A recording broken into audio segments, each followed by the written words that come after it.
Joined by Dave Newman, a hearing specialist with the Hearing Connection. Dave, thanks for joining us today. You're welcome. How are you today? I'm doing fantastic. I hope you're doing the same. But you're here to talk to us about characteristics of a clear speech for older patients with impaired hearing. As you get older, sometimes patients can kind of have more of a broken speech pattern. So go ahead and describe that and how that problem comes along. So basically, as we age, things tend to go south a little bit and things don't work as properly. So a lot of times, especially with people with hearing loss, and they're trying to understand and listen, and when they are trying to communicate, their pattern of speech can be broken, and meaning that they're not enunciating the words correctly. And so it's sometimes harder to hear that person speak. So we just have to be aware of that, especially if we're communicating with somebody like that, to be able to look at them and so we know what patterns they're doing so we can help correct them or bring that to their attention so they can kind of think clearly so the processing works a little bit better, smoothly. Right. So hearing aids, they aren't a cure-all often when you're having hearing loss. That's what you go to is a hearing aid. So how can people kind of navigate this when they're speaking with someone who may have broken speech to kind of increase that communication? Well, it's really good to have buyer beware and just to understand that hearing aids aren't going to solve all, because sometimes it's the hearing aids and sometimes it's your sensory neural system that breaks down. So you have your outer, middle, and inner ear. Your inner ear is your sensory neural system.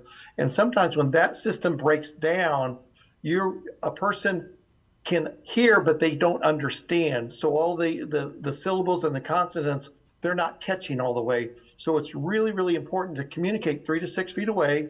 It's really important to be able to have a visual.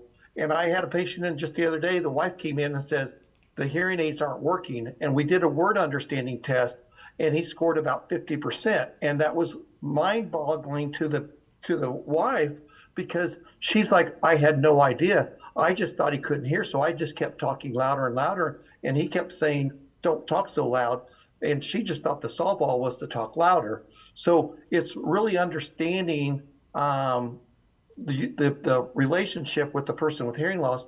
It's not just a volume issue, it's a clarity issue, and it's a sight issue too, because when we look at and see people's lips move, we can kind of see the fa, the da, and when you turn away, they don't hear very well. So that makes a big difference.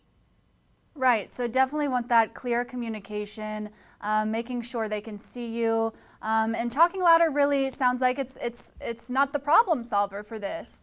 No, you want to speak at one tone and you want to look at that and talk slowly. A lot of times people talk really fast, and I get accused of that sometimes, so I have to slow it down a little bit and look at the person, especially when they have a hearing loss. Right.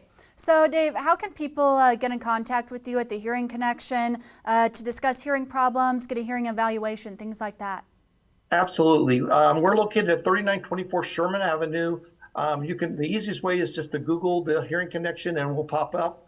But our phone number is 816-273-0074.